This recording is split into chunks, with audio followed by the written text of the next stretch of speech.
Hello, Mr. Rast here. Today's lesson is going to be about dealing with very large and very small numbers and expressing these numbers in scientific notation. So sometimes when you have a very large number, a very small number, we will just represent how many zeros instead of your calculator. You just count all these zeros and zeros, and sometimes with a cheap little calculator like the ones I let my students that don't bother to get themselves a scientific calculator, they use these guys here. It won't hold all those numbers. It might error. So we have to kind of figure that out. I recommend anybody in my class getting a scientific calculator, something like this. That's a TI 30X. This is a really easy one to use. Very short learning curve on this one. I don't allow graphing calculators in my class because cheating has become so rampant with them over the years that I've just said forget about it. I've got stories and I tell my students those stories. I won't bore you guys with it, but don't allow graphing calculators in my class. We don't need them. We don't need the programming, but we do scientific notation. I highly recommend you get yourself one. That calculator I just showed you is under $10. Okay, so anyways, how do we deal with these big numbers here? 10 to the 5th times 10 to the 8th.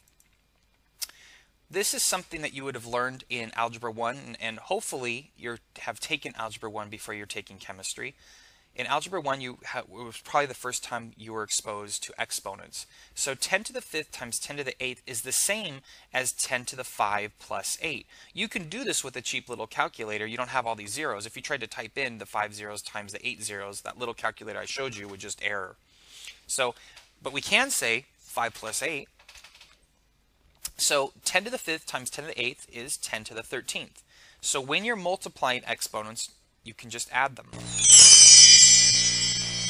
If when you multiply exponents, you add them, then it probably would make sense that when you divide exponents, you are now going to subtract them. So 10 to the 9th divided by 10 to the 5th is the same as 10 to the 5 minus 9. 10 to the 9 minus 5. Let's start over. 10 to the 9th divided by 10 to the 5th is the same as 10 to the 9 minus 5. And 9 minus 5 is 4. So 10 to the 9th divided by 10 to the 5th is 10 to the 4th. We use scientific notation because sometimes we have very large numbers, and in science, especially chemistry, we might sometimes have very small numbers if we're talking about the mass of atoms or subatomic particles or the distance between bonds. We might use very small numbers. So we're going to have a lot of zeros either in front or after decimal places quite often. Example of a big number is the speed of light. The speed of light is 300 million meters per second. And I don't know about you, but when I start writing a bunch of zeros, I sometimes get confused. Did I write as many as I needed to or whatnot?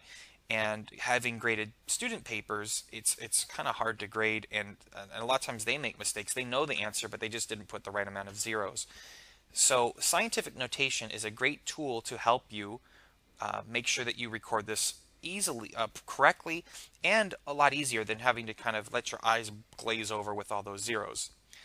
To do so, let's just move the decimal place over 1, 2, 3, 4, 5, 6, 7, 8. I moved it over 8 times so that I had one number to the left of the decimal place. One non-zero integer to the left of the decimal place. That's when I stop moving the decimal place. So since I moved it 8 times, I'm going to express it as 3 times 10 to the 8th. Never forget your units. Every number has units in my class, and every calculation should, and every answer should. So it's 3 times 10 to the 8th meters per second. The distance from Earth to Neptune is another very large number.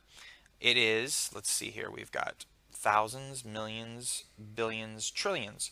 4,600 billion meters away. That's a lot of zeros. That's far. Let's just say that. It's far. How would I write this number in scientific notation? Remember I just said I'm going to move the decimal place over till it stops with one number to the left of the decimal place. Therefore, it's going to stop in between the 4 and the 6. Scientific notation, 46 times 10 to a power is not scientific notation. It has to have one number to the left. So let's count and move this over and see how many times it moves over, and that's what our power would be. 1, 2, 3, 4, 5, 6, 7, 8, 9, 10, 11, and 12 times. So my answer here is 4.6 times 10 to the 12th. A much cleaner way to write it, a much easier way to communicate your idea. Otherwise, your whole research paper will be zeros if you're talking about really large or really small numbers.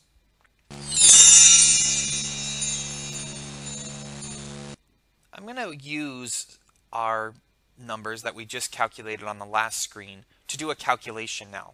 So I'm using the numbers that the first one here was the speed or the distance from Earth to Neptune. We said it was 4.6 times 10 to the 12th meters. That's how far Earth and Neptune are from each other. If we are moving at the speed of light, which is how fast what we see is moving, so moving at the speed of light, when we look at Neptune through a telescope, and the speed of light is moving 3.0 times 10 to the 8th meters per second. I put an extra significant figure here because the last lesson we were talking about significant figures. There's 2 in this number and 2 in this number. So note that the speed of light is 3.0 times 10 to the 8th meters per second. How long does it take the light to get to us? In other words, when we're looking at Neptune, how long does it take that light to get to us for what we're actually looking at, what we're seeing?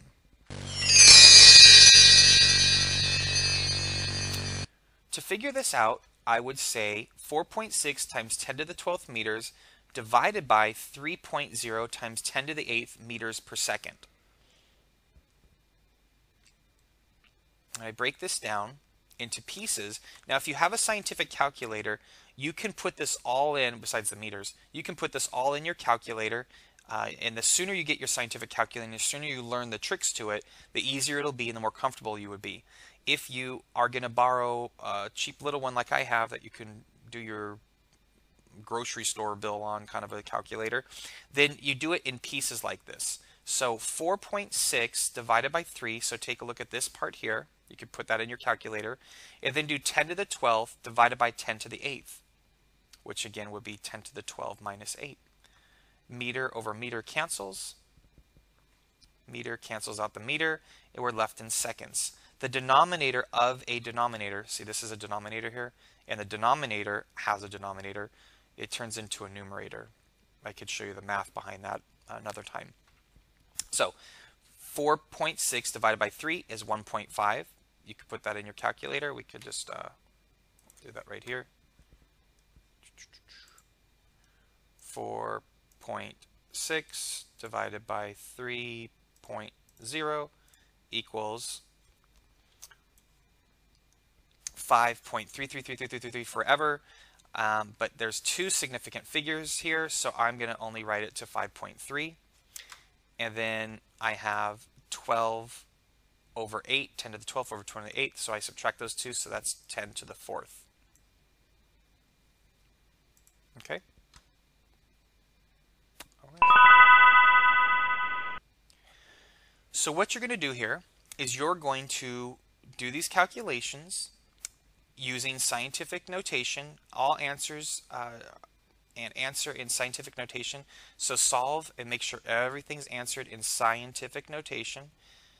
Make sure you don't forget about your units. A kilometer times a kilometer, and this one will be a kilometer squared. And don't forget your significant figures. This first one's rather tricky. You can start and stop. You can stop the video right now if you don't want to know the first one. But the first one's kind of tricky, so go ahead and stop it. And then you can come over here and take a look at what I did. The first one's tricky in that 4 times 3 is 12, but 4 has one significant figure and so does 3. So we wouldn't say 12, we would actually say 10. And then that would be times, my pen's strange, 10, oy. Alright, it's buggy. Times 10 to the 3 plus 3, 3 plus 3, Oops. In my brain, I knew that the 3 was, oh my goodness. The 3 wanted to be a 6. So this would be 10 to the 10 to the 6th. Move the decimal place over one more, and that would be 1 point. Oh, we don't need to put a point because it's just one significant figure. 1 times 10 to the 7th kilometers squared. So it's a simple thing. You see, oh, it's 12 and 6 and stuff like that. But what I'm talking to you guys about now is writing things properly, using proper significant figures, writing things in scientific notation, making sure, remember the rule, there's one number to the left of the decimal place. There's a lot of ways to get this wrong. The math is easy. It's the science that we're dealing with right now. If you have any questions or comments, please let me know. But give these 7 questions a try right now, and I will talk to you later. Thank you.